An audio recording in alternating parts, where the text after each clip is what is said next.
Perfect. Okay, welcome everyone. Welcome to our CanSim webinar, and we're really excited to have two of our members presenting about their adventures in creating virtual simulation games using the CanSim virtual simulation game design method. And so the topic of the presentation is innovation to meet student needs amidst a pandemic, collaborating with CanSim. And so I'm happy to introduce Valda Duke and Carrie-Anne Dampierre, and I will have them introduce themselves and tell you a little bit more about themselves. So I'm handing it over to Carrie-Anne. Thanks, Marianne. You're ready for a very casual presentation here today. Valda and I couldn't be farther apart in Canada. She is on the far east coast in Newfoundland, and I am in Victoria, BC, off the west coast. And we have collaborated the best we could for this presentation. So we're going to make it very conversational, very casual. Feel free to ask questions. And we're just going to go back and forth. I'll let Valda introduce herself first, and then I'll say who I am and what I do. Go ahead, Valda. Hi, everyone. Thank you for attending this presentation today. I'm an educator with Center for Nursing Studies, and we are one of 3 sites that offer the BN Collaborative Program from Memorial University of Newfoundland.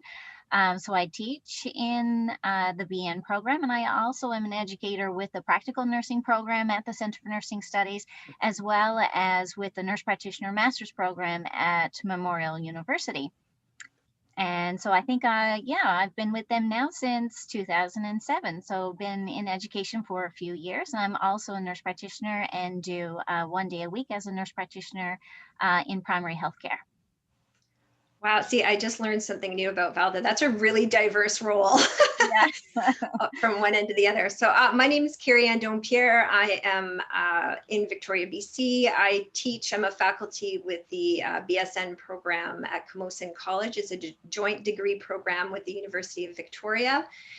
And I'm actually currently in a role as the simulation education coordinator across the School of Health and Human Services. So I do work with not just the BSN students, but PN, HCA, mental health and addictions, interprofessional mental health and addictions, radiography, sonography, anyway, a bunch of different programs.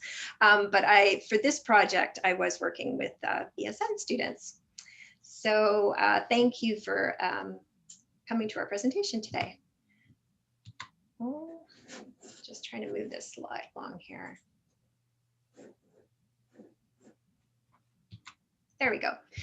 So our objectives today are to share our experiences of creating this virtual simulation game with you. So we're going to approach it from how we were introduced to CanSim, both Valda and I, and why we endeavored to create a virtual simulation game, and what we learned throughout the process, and what we're doing now and with regards to research and steps forward. So we'll start with how we met. Valda, do you want to jump in and say how you came across CanSim? Absolutely. So all of our development team for this virtual simulation game, we're all nurse educators at the Center for Nursing Studies, and we all completed the Kaizen course, initially building practice competencies virtually amongst BN students. And one of the assignments for that course was actually the case that we then took the next step and created it into this virtual simulation game. And so we are all colleagues at the Center for Nursing Studies. Thanks, Valda. I had the chance to meet Mary and Jane pre-pandemic. So there's a picture of us on the left, and we are a provincial group called the Western Canada Health Science Educators. And this was pre-pandemic, and Jane and Marion came to do a pre-workshop for one of our yearly conferences. So that's when we met them. So we developed our first game, Breaking Bad News, during that conference, and it was so much fun. So we're a group of educators from across the province of British Columbia, and we just had a great 2 days. And it was a 2-day workshop where we felt like we really accomplished something. We created a game in 2 days. And I was so excited about this. And I brought it back to the Camosun College where I teach and the University of Victoria. And I was looking for a team to create this. And this was back in 2018, I believe, the spring of 2018. And anyway, I didn't get anyone until just recently. So I'm going to say the pandemic really pushed things forward. Diffusion of innovation for us here at Camosun College. So it was the pandemic that got me a group of BSN faculty who were really interested in developing the game, and I was able to coordinate and help them do that. So it was a lot of fun. And I should mention as well, I did the CanSim creating virtual sim games with Marian and Jane. And after I completed that course, that's when we got started in on our development team as well. Yeah, I forgot that part. Yeah, no, it's really interesting because Colette Foisy-Dahl is a simulationist that's well known across Canada. She's at MacEwan in Alberta, and we just finished building a new building. And she was saying virtual sim is the future. This was like 2017, 2018, and we were not there. But Jane and Marian were definitely there. They either foresaw this pandemic, I won't even say that, but they definitely had the future in mind. So by no means do I think that COVID was a hurtling ball of fire hitting our earth, but sometimes it feels that way. Why did we create a virtual simulation game? Valda, what spurred that on for you? Mm-hmm.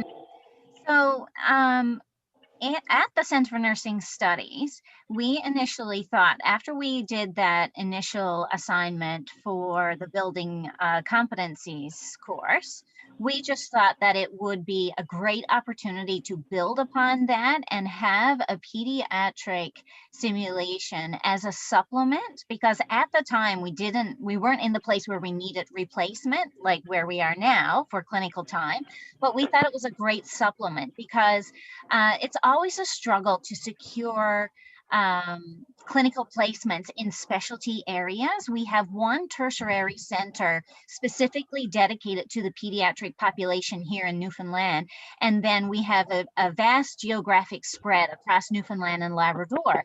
So there's not always those pediatric experiences. So, specifically, we saw the gap and the need to create supplementary pediatric experiences. But additionally, now that we're in COVID pandemic and we're in lockdown and it's becoming increasingly difficult to now complete these rotations, we're looking at potentially using the game for clinical replacement. Wow, that's amazing. That is often the case in smaller places where you can't get those specialty rotations. We have the same issue here. For us, as I said, meeting Jane and Marian and doing their workshop pre-pandemic, I was just looking for a team to develop a virtual simulation game with. And finally, they came to me. I had some BSN faculty who approached me and said, you know what, Carrie, we've noticed that students are having a different experience out in clinical due to the pandemic. They're not, they don't have as much access to respiratory patients on respiratory isolation. And because of that, they're not getting the experience of assessing those patients, knowing how to intervene, taking the theory that they learn, the pathophysiology around respiratory diseases, and really putting that all together. So decreased access to respiratory patients during the pandemic is what really motivated this group. And they said, what could we do? And I said, oh, I have an idea. I said, would you like to create a virtual simulation game? And they were totally excited. And this is like literally, I think they came to me beginning of December. So last term, amidst the changes of moving virtually because of the pandemic. And the feedback was this is the most fun I've had all semester. They've just been so excited about the project. So we started that the beginning of December, and the game launched on the website yesterday, which I feel is like a really short turnaround. Yeah. the pediatric patient in the scenario that we created is one of my daughters. And she had so much fun filming the game that my younger daughter now can't wait for it to be her turn. Oh, I Creating. love it. Yeah.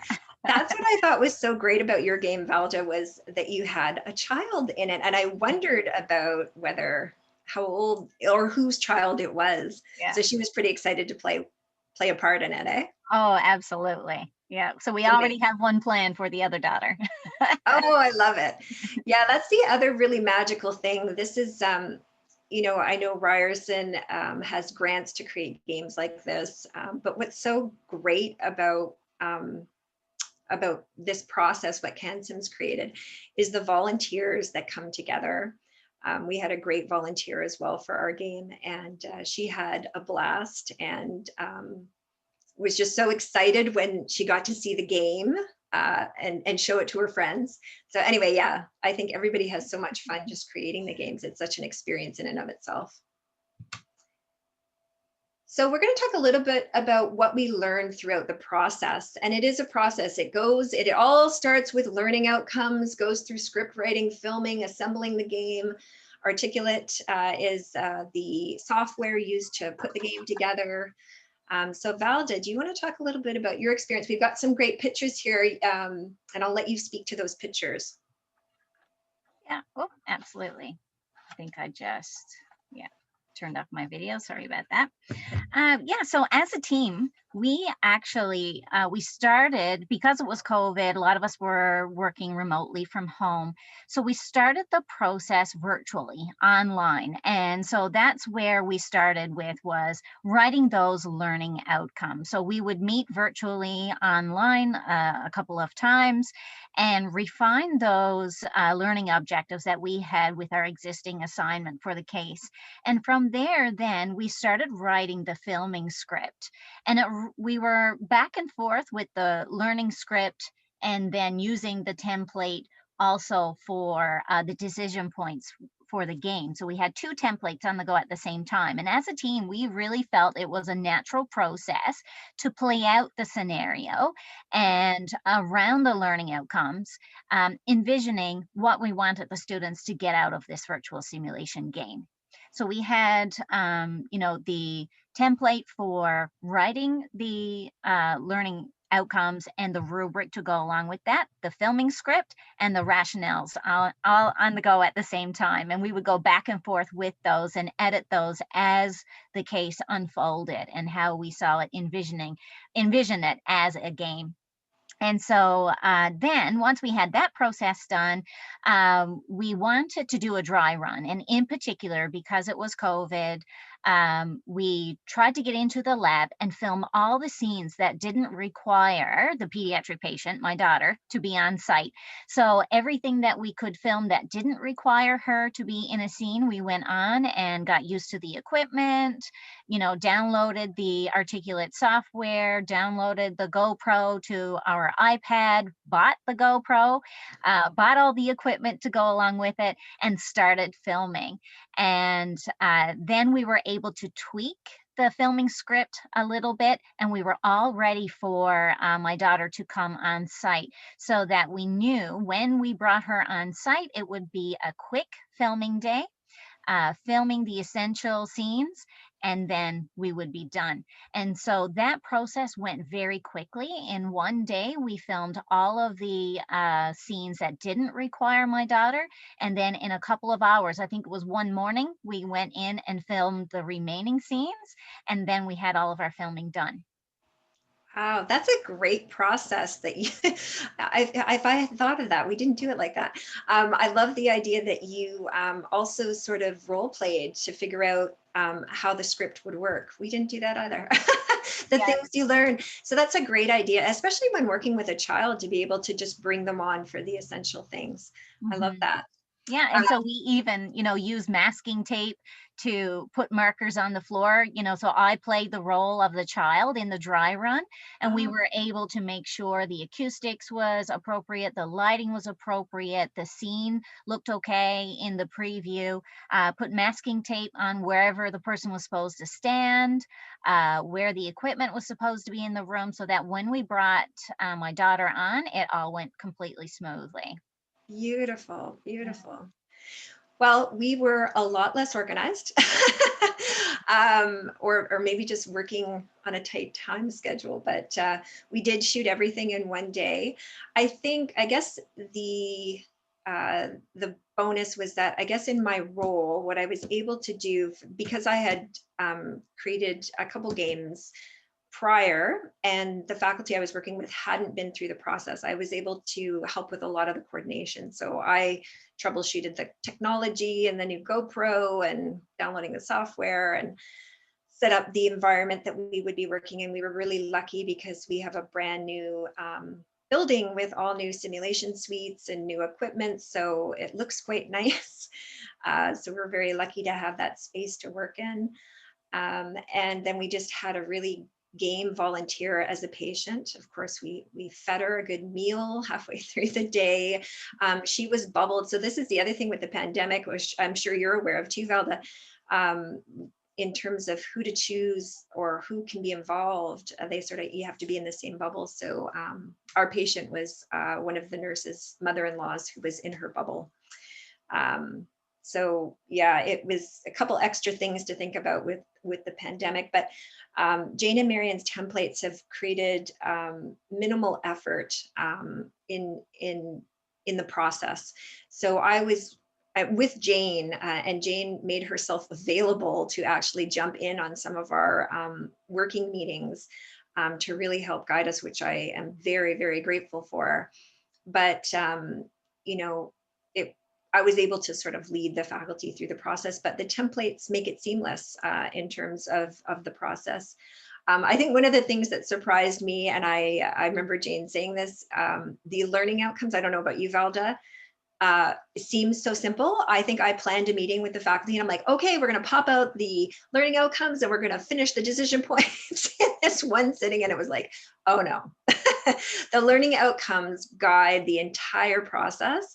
And there's a lot of back and forth and thinking about it. So that was one of the things that I took away is that, sim design always starts with those learning outcomes and it really guides the whole process and it can take a little while. Yeah, Um, absolutely. And so, yeah, so your pictures here that we have up, you are on the right. What are those two pictures there? yep, no, so that's actually not me at all. That's a couple of members of our team. And we had a little bit of a different experience in that our building is extremely old. It was actually one of the original buildings of St. John's that housed the first hospital, and now it's Oh, our nursing school. So we had to be very strategic about the room that we had chosen to film, because one of the initial rooms that we started filming in, when we did a preview, we realized that all the plaster was crumbling off the wall and that we had to move everything to a different room and start all over again. So a little bit different. But no, this is Melissa and Michelle, and setting up the equipment. And then we had to troubleshoot and change a few things along the way. And so that's Melissa there with the actual filming script up on the laptop, and she's editing it as we go along. And so that was the room that we used after to film the game in. But absolutely, so the templates that were created, same seamless approach. Jane was troubleshooting along the way with every question, and I had many along the way. And then after we had the games filmed, we downloaded them to the laptop, relabeled them as per our decision points of how we wanted it to be in the game, and then we that was the piece that I found that I needed the most guidance with, because the articulate software was new to me. So Jane helped me a lot in terms of dragging and dropping those videos into the template. But the way it worked was that the template was already there, the placeholders were there, so we just drag and dropped our videos right into that template. They also had the CanSim user manual already done with voiceovers, and so I just watched the manual over and over and over and edited the game as we went along. And like I said, lots of back and forth, or some back and forth with Jane with troubleshooting with the template if I wanted to delete something or refine something, and then the game was done. Nice. Yeah, it's a very seamless project. You can see one of our BSN faculty with her Camosun mask in the last picture on the far left. Jane, when we had originally met, had, well, Jane and Marion talked about buying a film clapper in California. And of course, I had to go on Amazon and buy one just for the occasion. The filming is a tremendous amount of fun and teamwork and collaboration. I can say I really bonded with the team. I'm sure you felt the same, Valda. Just the whole process. And I'm an emerge nurse and an ICU nurse, and I just love teamwork. So there's a lot to be said for that. The other piece that I really love is that everything from the templates to the game is all backed by theory. And self-regulated learning theory, the rubrics use Benner's novice to expert. And I really, really appreciated that. And I don't know about you, Valda, but I'm seeing a change in the way evaluation is being seen during the pandemic. It's changed the way we can evaluate students. And what I really love about that is there's a sort of people are thinking about assessment for learning as opposed to assessment of learning. And these games allow students to go back and play them over and over and to explore the different options. Whereas maybe before in a lab or if coming in for a live sim, they do it once and they can't go back to it. So that's another thing that I just really love about these games. And Marion and Jane have put together such a package where it's all backed by theory. They're thinking about things like cognitive load, and yeah, I just really appreciated that piece of it. Yeah, and actually currently with the PN program, I completed 2 virtual clinical replacement days. And so we had utilized CanSim VSGs, not mine in particular, but 2 others in that clinical makeup day. And what the students loved about it is just that, and the psychological safety component, right? So the students really felt it was a safe learning environment. They could make as many mistakes as they want, explore all the rationales about why something is correct and why something was incorrect. And then when we met virtually after in a synchronous debrief, we talked through each of the decision points of the game and why was that the right answer? Why was this the wrong answer? And that's where that transfer of learning started to occur. And the students really appreciated that piece of it, and the freedom to make mistakes in that safe learning environment. And then at the end with the outcome that they feel better prepared to go into clinical and try out some of these skills. So I thought I like that part about it as well, especially the psychological safety component. Yeah, really good point. I totally appreciated that as well. And I think it's going to be, well, we'll be launching our game particularly. So I'm anxious to see how it builds confidence in learners working towards competency as opposed to having a one-time learning experience.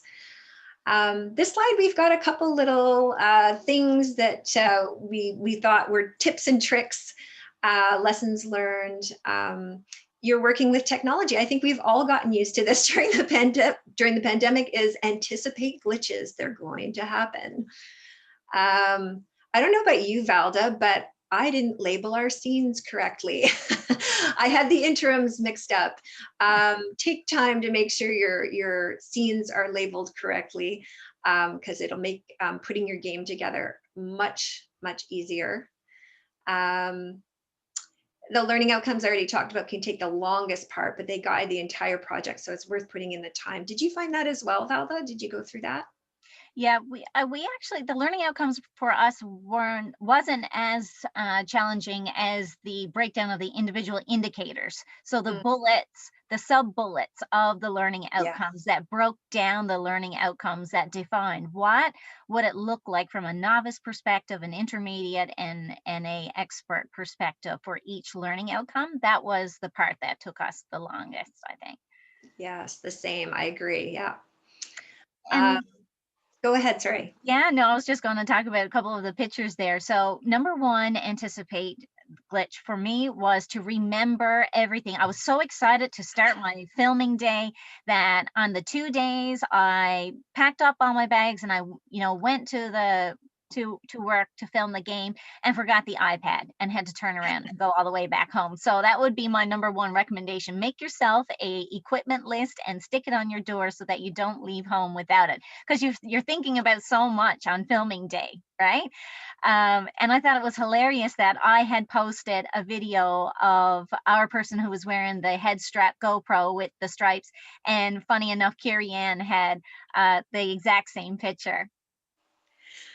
Yes, I believe Jane and Marion call it GoPro head or something like that. Yeah, I don't know about you, Velda, but we actually took the GoPro off. That's Caitlin, one of our BSN faculty, and I took a picture and texted it to Jane right away. I'm like, oh, you were so right. Yeah, exactly. Yeah. And then we went through another glitch of the pump that we were using. We went through 3 pumps because the backlight wasn't working appropriately. And when we were trying to show how to set the pump in one of our scenes, it wouldn't illuminate. So we went through several pumps, scrambling. In the middle picture here, we're actually in one of our supply rooms because the acoustics and the lighting was better there, and we had a sink to work from. So we were filming a scene, and all of us, it's hard to tell there, but we're spaced apart, and each of us looking at our scripts, right, as we went along. That's another lesson that, we had learned firsthand that Marion and Jane had recommended. Absolutely have your script done and post the script. So here we were filming at this sink here when we were doing the calculations and drawing up the medication for an IV medication scene. And so we have, as you can see on the far wall there on the left, we have the scripts taped to the wall. So you can't see them in the screen, but there was a lot of speaking parts in these scripts. And if we deviated from looking at the scripts at all, it's when our bloopers started to happen. And it was taking a long time to get through some of those scenes. So as soon as we posted the scripts, the scenes went beautiful after that. Nice. We did something similar. Actually, you can't see it where the clapper is, which is out of that shot. We used a whiteboard to post lines, anything to help remember what needed to be said. And you're right, when you go off script, that's happened to me in doing one of the games. You think you can improvise, but then it just goes all wrong. Yeah, absolutely. Yeah. Um, all right. I'm just trying to think if there was something else I wanted to mention. Um, Actually, the other thing about the manual, like you said, Valda, is that it's just drag and drop. So Articulate 360 is the software. Um, did you buy Articulate 360 yourself, Valda? Our school bought it for us. Yeah, same. It the only thing I would have said is it takes up a lot of room on your computer. So the manual is seamless, and the guide to the manual, or I guess that is the manual, I would have recommended to go over it maybe entirely once the first time. And then what's really nice about the manual is you can go back to specific things that you want to know. They're sort of like quick links. Um, and as you said, Jane was definitely there to supplement my learning. I decided to put a whole bunch of free-form questions beyond the branching questions, which are not part of the manual. But I thought, oh, I can figure this out, even though I'm using Articulate for the first time. And Jane has been really supportive in connecting and helping me through that. Because it isn't easy. It's like coding. but we got through it. We're on to research, but I just wondered, was there anything else about the process? I'm actually going to go back a slide because it sort of goes through those learning outcomes, the script writing, filming, which is just I found such a fun day. Assembling the game, we used Articulate 360, the manual. Piloting, what was your experience? I knew neither of us sort of spoke to that. How did you pilot your game? Yeah, so no, other than us doing the dry run, and then on the following day, actually getting my daughter in to film the remaining of it, that was it. And we had, essentially a day and a half of filming, and we were done with the filming. Nice. And so, but there are a few other things that were, take home points that I found was really useful now reflecting back on it. And in terms of, being cognizant of what's in your setting, right? So having the iPad and previewing the scene after it's filmed before you move on to the next one. That was essential for us because, we were moving beds and, changing the landscape of the room based on those previews. And what we also found helpful was, so you can see in the middle picture there, Melissa is wearing the chest strap.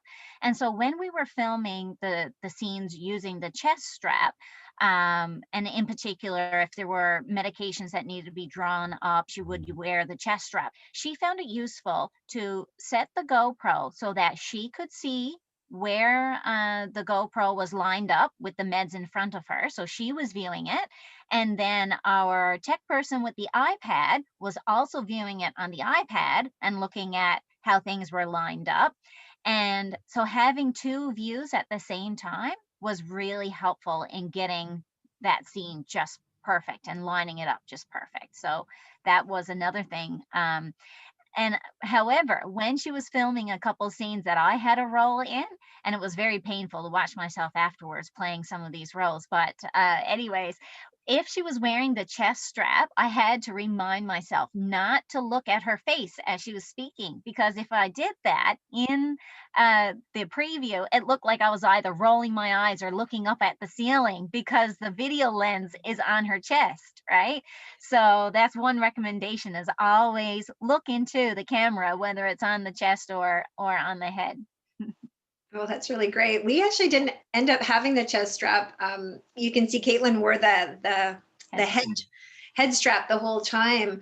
And actually, I think if you zoomed into that picture, you could see, I think it was, anyway, Jane or Marion in one of the workshops said, put a little sticker with a happy face. Yes. So the person who's looking at the person with the GoPro looks at that happy face. So that worked. Yeah. That worked really well.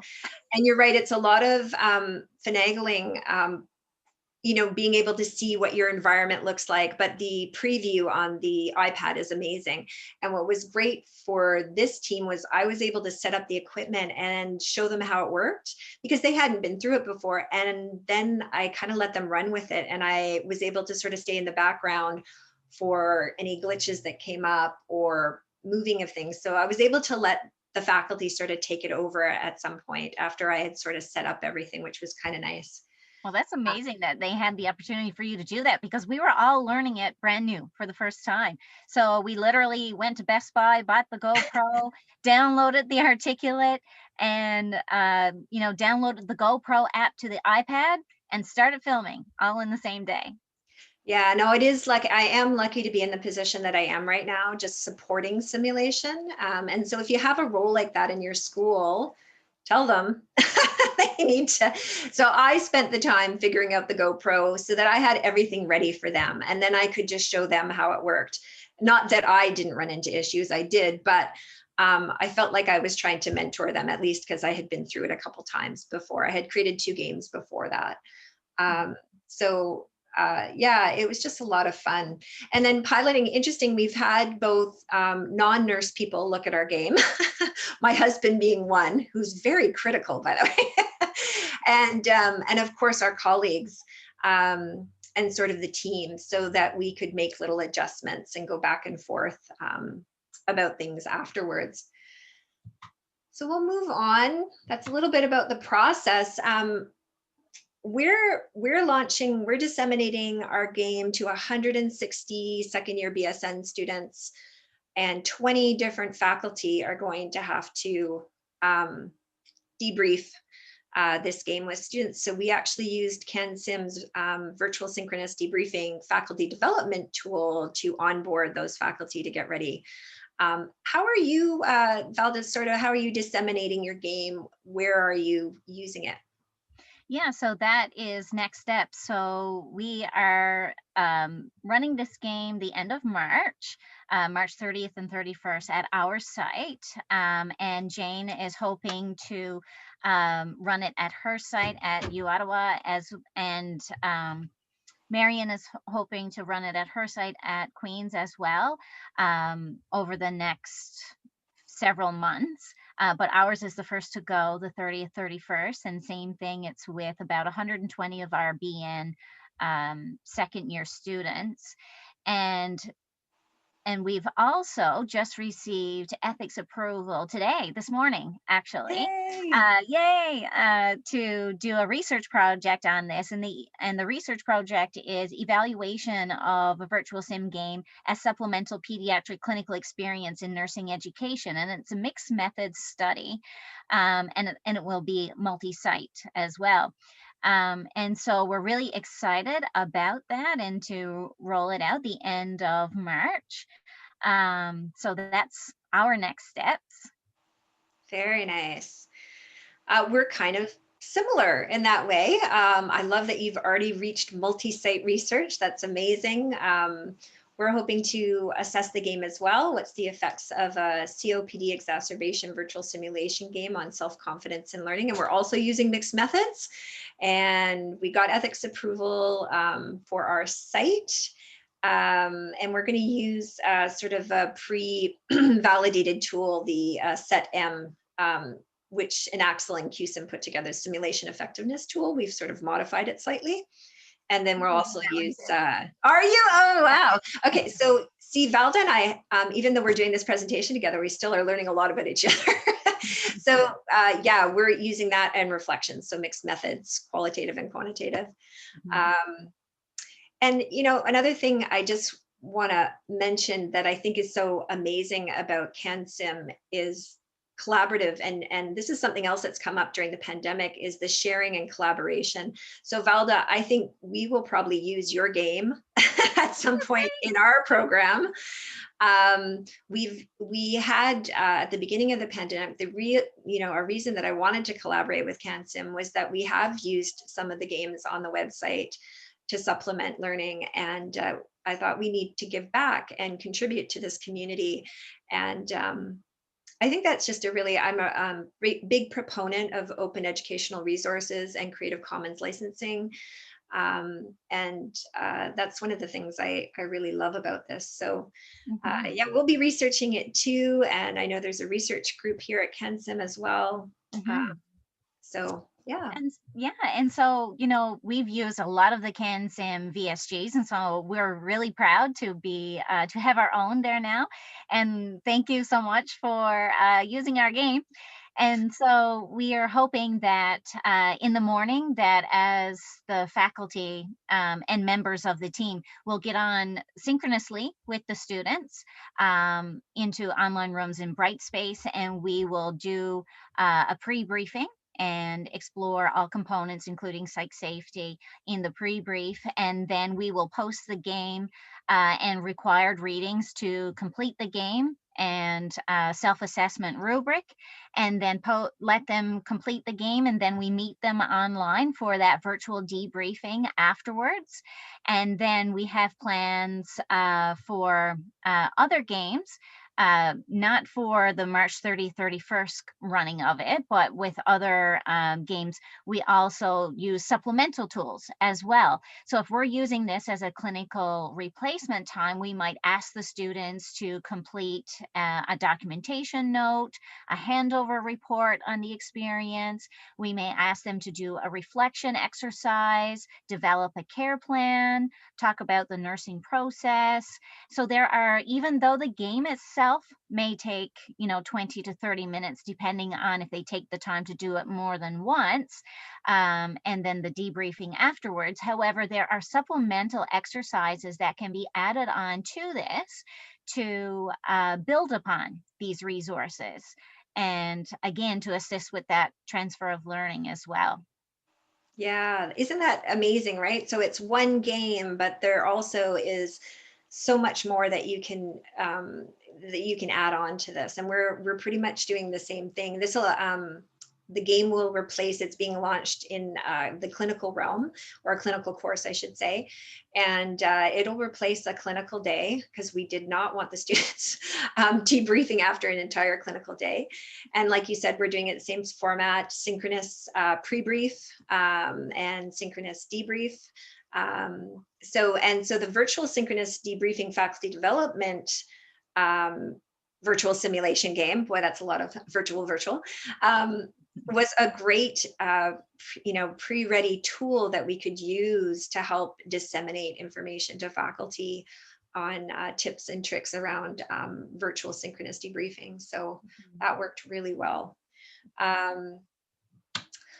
These are our games. They're up on the website, both Valda and I's games. So pediatric peritonsillar abscess and chronic obstructive pulmonary disease exacerbation.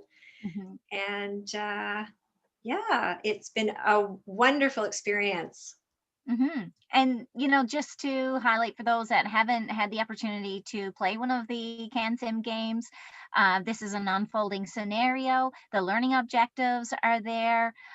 With our particular game, you can see in the top right corner, there's a MAR and a PRN MAR and IV Med.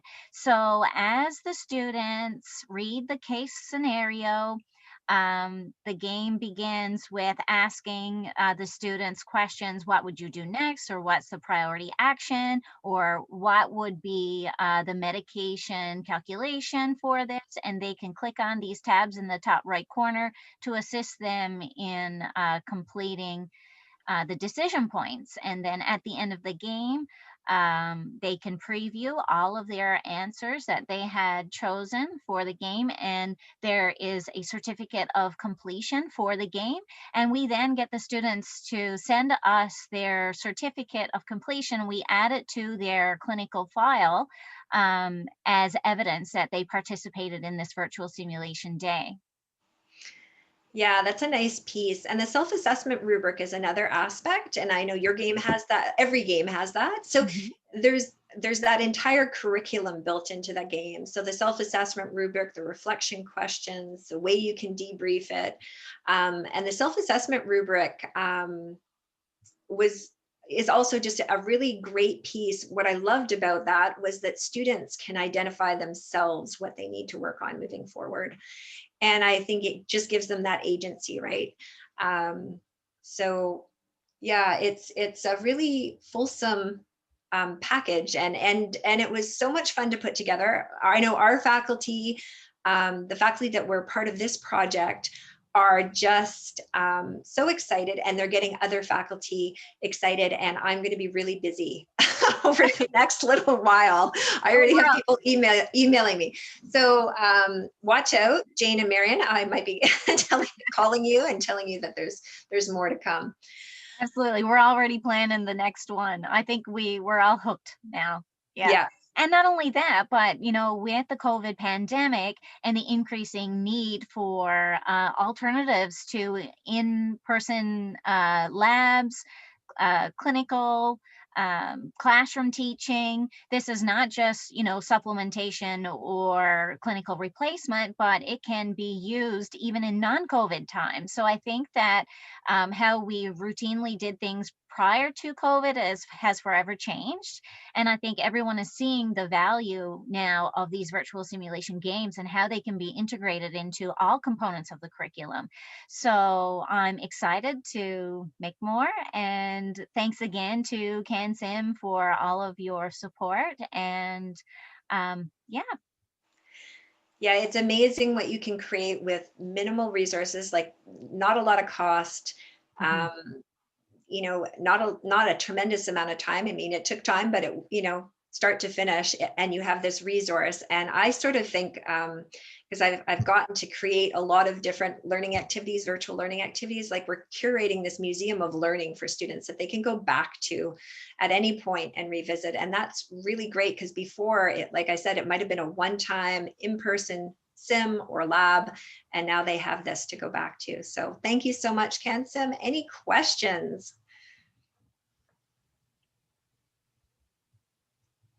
I'll stop sharing my screen here. Well, while I was waiting for questions, I'd just like to say thank you so much to both of you. I'm really glad that we invited you to present. It was really fun and interesting to hear your two perspectives back and forth, and what was similar and what was different about how you approached creating your games. And certainly, as Jane and I have said, you always learn something every time you do it, even though we've done it so many times. And so it's great to hear about your tips and tricks, etc. So thank you so much. Yeah, thank you. And it's so funny when Carrie said, like, make sure you label the. Oh, I just about died when you said that, because that is always my biggest fear. We just filmed a game for my grad student in Amharic, which is the main language in Ethiopia. Oh, wow. And so it's a different alphabet and everything. And so I said, like, those had to be labeled correctly. Yeah. And you don't realize, you're like, oh, let's not do it again, because we'll put a little note here, and then you get back to put the game together and you're just like, what happened? So that's where you have that script and follow it through. One thing that you hadn't mentioned is we want all of our games to be bilingual.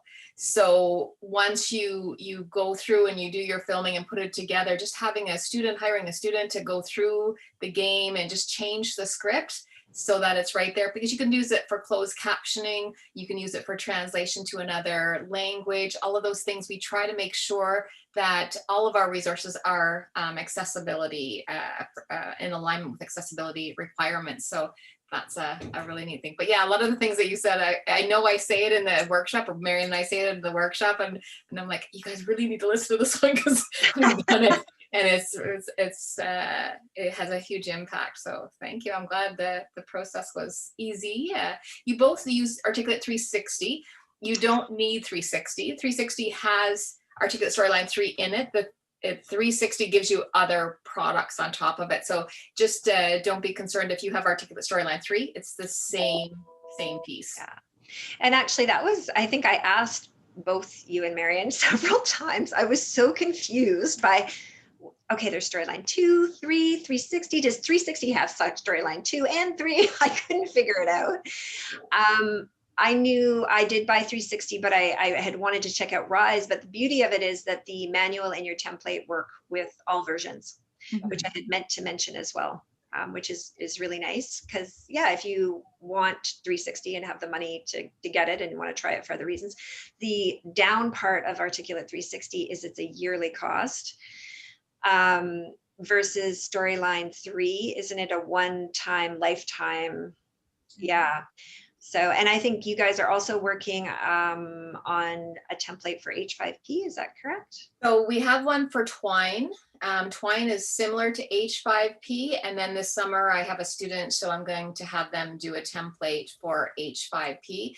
We did do a lot of research on all of the different programs that are available and what we wanted to use them for, and the outcome was Articulate Storyline 3 was the best, most comprehensive tool for what we needed. It allows you to collect analytics data. It allows you that diversity. We're working on, probably this year, we'll be working on some escape rooms, and Articulate Storyline will allow you to do that. It will allow for 360 video, and it's just the easiest for the drag and drop. And then, as Carrie said, that she ventured into the alternative formatting games, I'm going to add that. So we talked about the template that you have, and then I have an online user manual that has like links. If you don't have to watch the whole thing. If you want to know how to do a trigger, click the trigger button and it will walk you through that. So I'll add that information for the alternative formatted questions, because that came on with Articulate Storyline 3 and 360. But yeah, it's really nice, and I've got it all labeled out on I made a poster for myself, and I shared it with Carrie, and I'm like, step 1, step 2, step 3. So don't think that you have to be computer savvy. There is coding in it, but I'll show you the coding, like I'll give it to you verbatim, step 1, step 2, step 3. So you can just wow your friends that you're a coder now.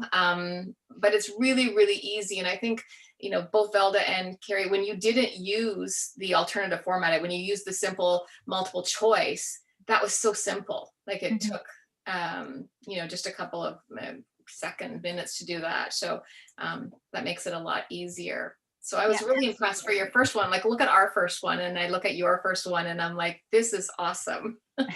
Yeah, but you guys have done the work to make it easy. Exactly. You had the process down so that all we had to do was follow it. So it was great. And the thing about it is that the next one that we create, now that we've, learned, lived it, and I think it's going to be that much faster again. It will be. Like, we are down to like 4 hours to do a 10 decision point game and filming it. So the more you get used to it, the faster that piece goes. So it doesn't take long to create that game. And I'm always here to support you 24/7. And then now that we have, more experts, then I would love for our community to share and say, hey, like, I'm putting this game together. Anybody out there that can help me, or any ideas? Because you push the envelope, Carrie, for me with those questions. Like, we learned new things together, which was great.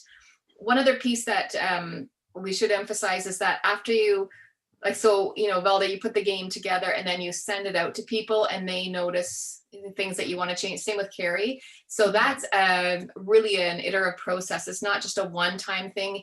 I get to the point where I don't even see errors anymore. And so every time I go through it, I look at it, change it. Someone else, Marion, says, like, there's a period here, shouldn't be, or like the one thing that Carrie's like, it says drag and drop, but it's a multiple select. And I'm like, no, you're wrong. And I'm like, oh, you're not. I just couldn't even see it. So that was great. But you guys did 99.99% of the work, and it's all up on site. And it took you like a couple weeks, really, from beginning to end.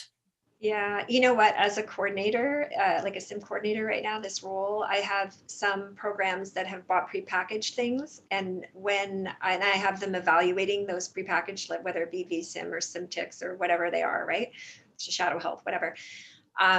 When they send back their evaluations, and I'm sort of keeping track of those, and I compare this process and creating something that's perfectly fitted for our program, and is also something that's being shared, the value is, way beyond.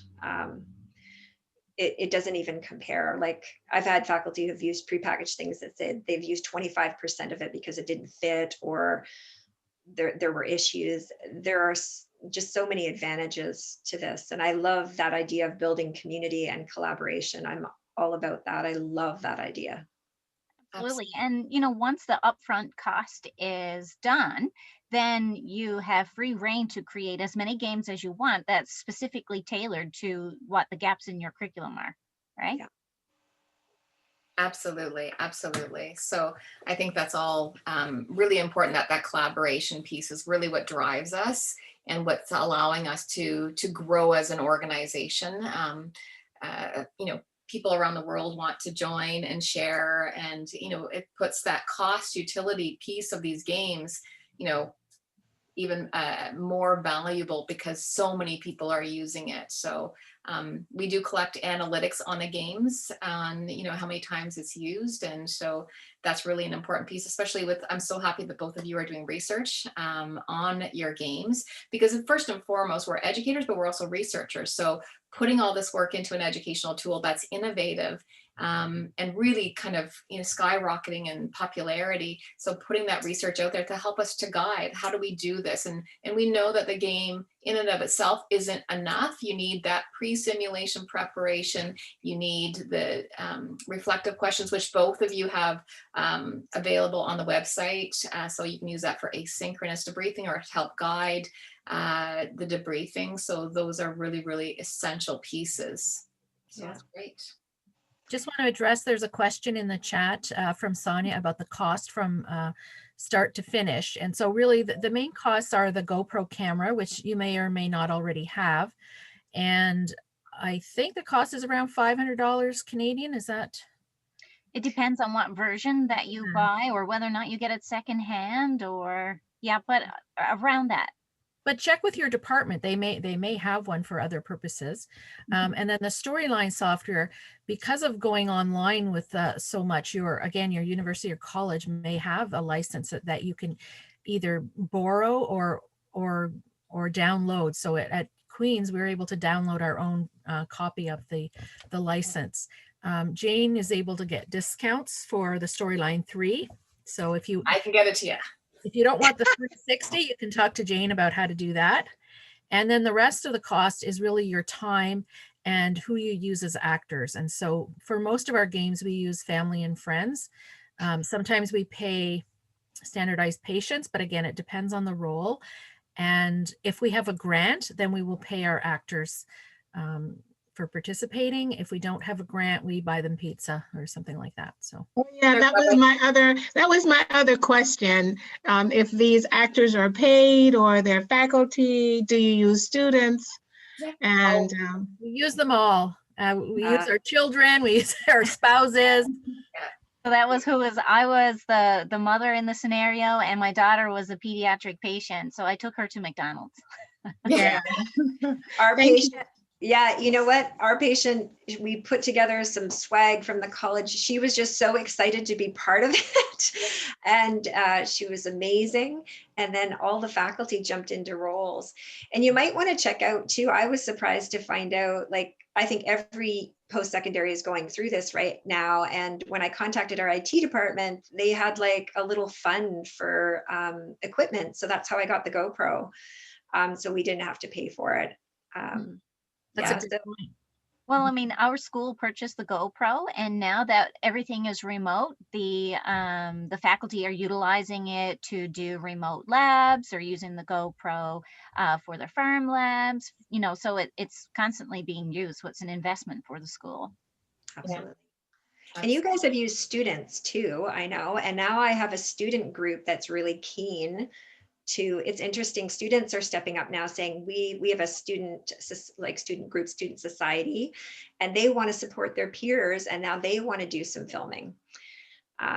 So I see a lot of uses for the GoPro and also the CanSim games, and I think working with students is going to be fun. And we have a lot of graduate students that are doing their own, creating their own games and doing research around them. And so Amina is one of my graduate students, and she wants to do a cancer survivorship game for practitioners. So she's still in the proposal stage, but that's something to look forward to. And that's again a unique way to use virtual simulation games to educate professionals outside of the academic setting. So nice. Thank you very much. Thanks, Sonia. You're welcome. Yeah, and we also have a really easy process for translation. So if anyone is interested or need to have the game that they make in both official languages, what we've done in the past is have it filming it in English, and immediately that same scene, we do it in French. The other side is that you do it all in English, and then I hire students to do voiceover. And you can overlay the audio in Articulate or using your Mac computer. iMovies is a really fairly simple process. And I'm at the point now where we've done so many games, I'm now hiring students, and you put that into your grant to hire them to put the game together. So you then fix it at the end, and there's going to be lots of fixing, there always is, but that takes that time away. It gives me back that time that I would normally have. So that's pretty exciting. And a lot of students are very tech savvy and find it easy to learn the process. So yeah. And I mean, Marion's student like blew me out of the water and learned things that I didn't know how to do. So and that's the whole thing, like, you know, Carrie and Belda both taught us things and pushed the envelope. When you have a new set of eyes, it helps us to explore further. And that's one of the things that Marion and I are really interested in doing. We want to branch off into, we've got our scenarios that are games in one way, but now we're going to help create new templates. So our branching will be a little bit different, to give you some options. Sometimes there's not a right answer. Sometimes there's multiple right answers, but different outcomes. And so it'll show you what, you may choose this one. This is the path it'll take you. So you're prepared for that. This is this path and how it'll take you. And like I said, escape rooms and lots of different things. So we always are trying to push the envelope because we want to keep the students engaged and excited by what we do. And then it gives us the opportunity to research. Okay, well, I see it's past 1 o'clock. Oh, okay. So thank you everybody for coming to the webinar. And if you have colleagues that were not able to attend, it will be posted on the website sometime today or tomorrow for sure. And if you want to watch it again, you can watch it again. Wonderful. Thank you all so much. We're so excited to have you with us, and we look forward to you creating your own games. Yeah. Thanks, For everybody. having us. Thanks for having us. Okay, we'll see you next time.